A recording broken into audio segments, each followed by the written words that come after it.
遇見小麵呢間公司，簡單講就係一間賣重慶小麵嘅連鎖餐廳。佢哋嘅招牌係紅酸辣粉呢啲辣辣地嘅麵食。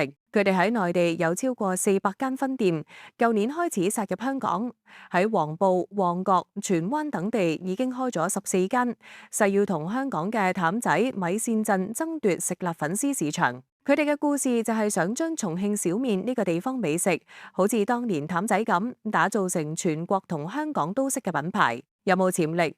有大佬照，有想像空間。講到潛力，呢間公司有幾個賣點。第一，佢揾到火鍋界一哥海底撈做基石投資者，即係話連海底撈都睇好佢。呢一個大佬照住嘅概念幾吸引。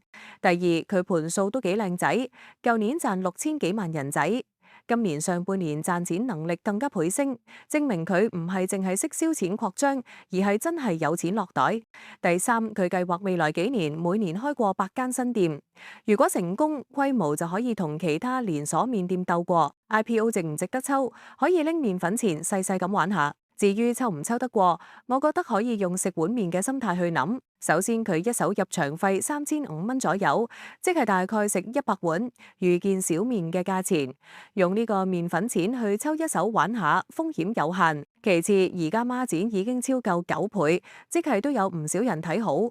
掛牌首日有機會有少少湯飲下。不過要記住，而家港股成個市都係湯底淡茂茂，加上佢市佔率暫時仲係得0.5%，即係100碗麵入邊先有半碗係佢，所以要變成麵界王者仲有排追。總括嚟講，如果你有少少閒錢，又想玩下新股，呢一隻可以當係買張飛入場睇佢表演，但係千祈唔好瞓身。